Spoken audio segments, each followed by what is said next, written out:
first competitive event, and turns out we won our class. So what a good way to start it off.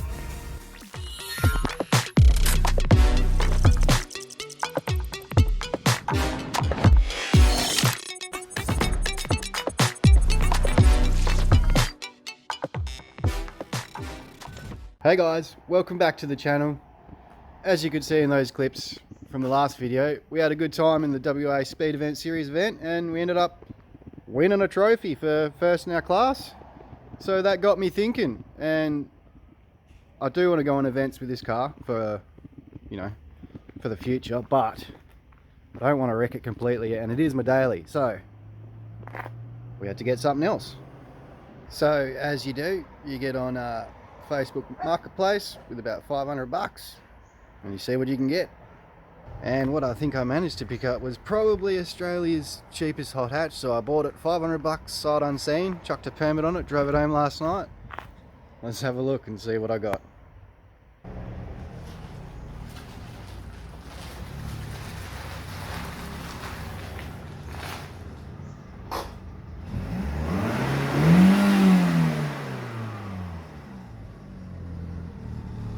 Yep, here it is guys, we bought a Barina.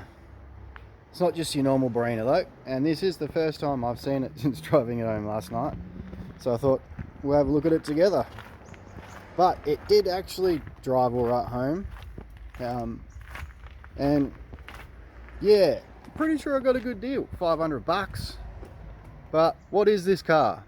This is a Holden Barina 2001, and it's the SRI model, which was the one that they gave the 1.8 litre in. So it's a 1.8 litre, 92 kilowatt, you've got a 5-speed manual, and this thing only weighs 1,000 kilos. So a lot of the other Barinas at the time, I do remember driving a lot of them thinking with their 1.4 litre and 1.5 litre engines, man, these things would be pretty good if they actually had a bigger engine.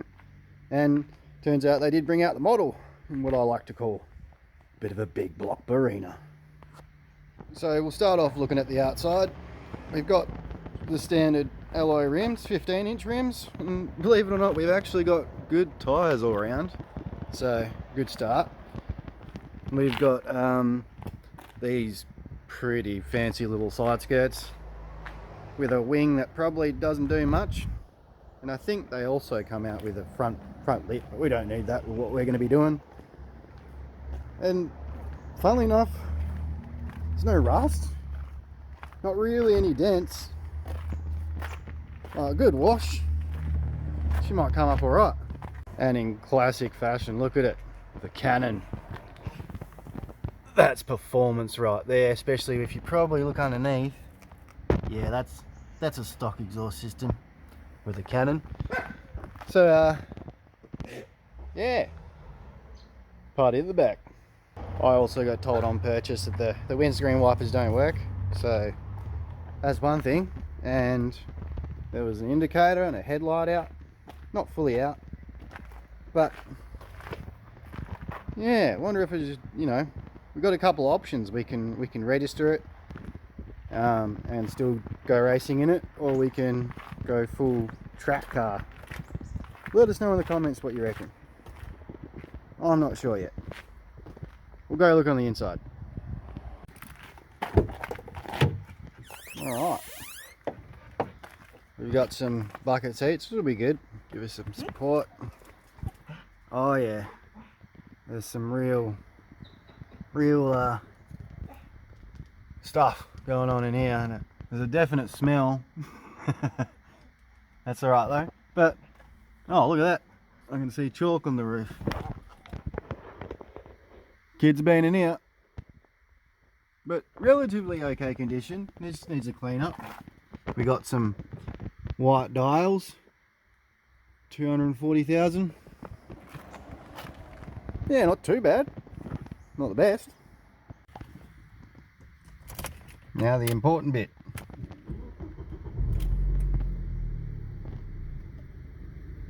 That purring like a kitten.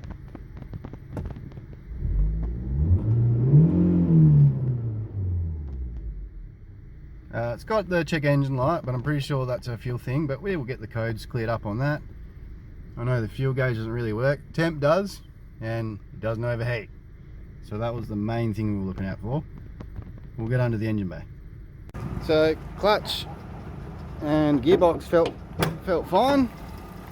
And look at that, Ecotech, mate. But yes, this is the 1.8 litre. And runs pretty good. There is that little noise from in there, but I've got a sneaking suspicion that that'll either be the water belt making some noise, I mean the water pump, or the timing belt.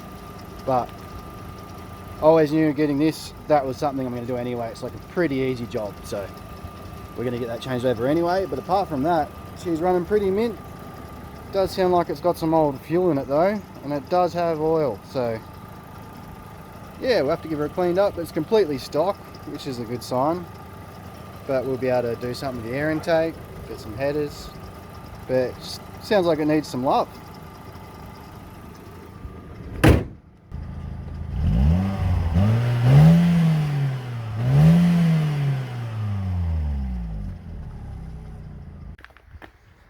Check the boot out. Oop. What we got there? No.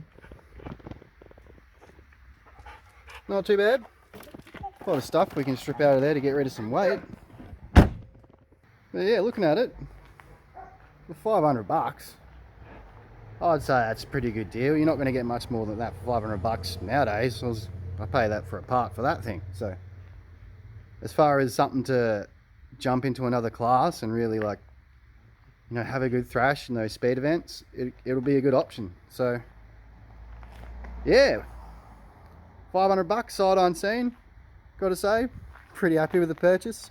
The only real thing I want to do that I'd be worried about is just getting that timing belt done, which is only a few $100 anyway. So if we can get this thing going into a series for less than $1,000, I think we're doing awesome. But what I would want to do is fat wheels, good tyres, maybe get some wheel arches on there, do something with the suspension, the brakes, do some intake and exhaust work, and then run it in that category. But you guys let me know what you reckon. But yeah, probably the cheapest little hot hatch you can get in Australia at the moment. Pretty stoked with the buy. I'm pretty keen to see what we can do with it. Hope you guys are keen. As always, thanks for watching. Till the next one, see you later.